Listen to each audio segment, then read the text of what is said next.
Hi, I'm Regan, and my tree memory is there's a beautiful Crimson King maple that my mom has in her front yard. She's had it for 40 plus years. And I remember as a kid, we would use it for home base for tag. We would play Ring Around the Rosie around the tree.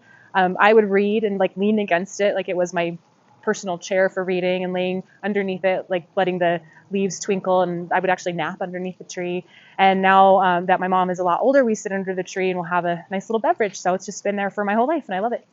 My name is Erin, and one of my favorite tree memories is the prairie fire crabapple that we planted at my mother-in-law's home 12 years ago. And luckily enough, we were able to buy the home and move in.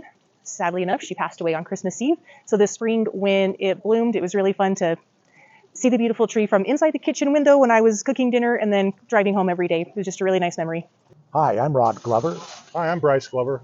I'm going to tell you about my tree story working at my grandfather's nursery when I was about 12 years old. He'd planted a pecan tree probably 30, 40 years prior to that. It was fully mature, had a trunk this big around, and it would drop pecans in the fall, and I would be watering the perennials and stop and crack a pecan with a couple rocks and feed on these the whole time I'm watering. And I'd probably do that for 2 weeks. And even now, I still remember eating, whenever I eat pecans, I remember that great big tree.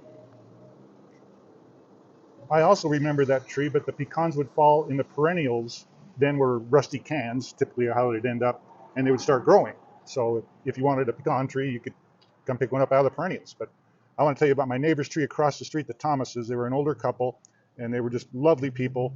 And we'd play ball, and the ball would get in their backyard or tag or whatever. But they would sit back there and they would shell peas out of their garden. They had a big garden in the back, everyone did. And they had this golden weeping willow that was huge, and they would sit back there and you'd go over and talk to them, and it just cooled the whole yard down. I mean, it was just this gorgeous tree. We don't sell much of those anymore, but back then there was quite a few willows being sold, and it was always enjoyable. Hi, I'm Val, and my tree story is about a big Norway spruce in my mom and dad's backyard. And when I was a kid, we used to climb to the very tip top of the tree, and we'd hang on and we'd sway back and forth in the breeze. It was great. My mom was not pleased. She cut all the branches up really high into the tree so we couldn't get into the tree anymore. So my brothers and I took 2x4s and we hammered them with nails into the tree and we made stairs. The tree is still there today. The stairs are not. This is Erica. My tree story, my grandpa he was a really passionate gardener, and when I was young, he would always take me to different botanical gardens when we'd travel.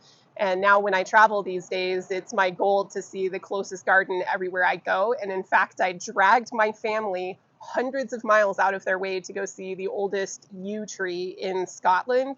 They estimate the Fortingall yew to be somewhere between 3,000 and 5,000 years old.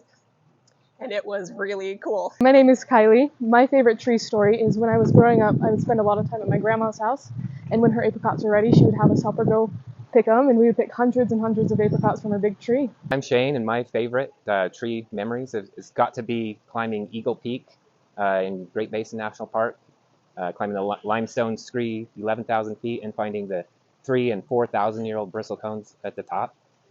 Just windswept and gnarled, and just thinking about how long they've been there and how much they have seen, all the things that have come and gone since they've been growing is just mind-boggling and truly amazing.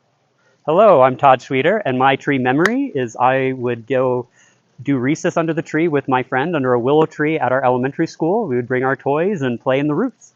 Hi, I'm Jimmy. I work at Glover Nursery, and my favorite tree is the cherry tree. I really like it because when I was a kid, my cousins had one that was big enough to climb on, and it was really fun to get up there and see all the birds coming by to visit. My favorite reasons for the cherry tree are because of the birds it brings, the fruit it gives, and the beauty of the tree. Hi, my name is Brandy, and my tree moment actually happened recently. This year, I celebrated the 3rd anniversary of my father's death, so I planted an oak tree for my very strong dad. I actually buried his ashes underneath it, so I hope I don't kill it. Hi, my name is Kelsey, and my tree memory is that we have had a weeping willow tree in my backyard for my entire life.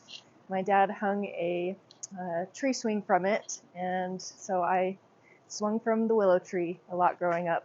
The branch is unfortunately no longer there, but a lot of fond memories there. Hi, my name is Jessica, and I have a wonderful tree memory. I grew up with this really old pine next to my house, and it had just one of those low branches, and I would sit there on this branch. It was like a bench just made just for me, and I called him my old grandpa tree, and I would just lean my head up against him and had my bench, and he just made me feel comfortable and safe.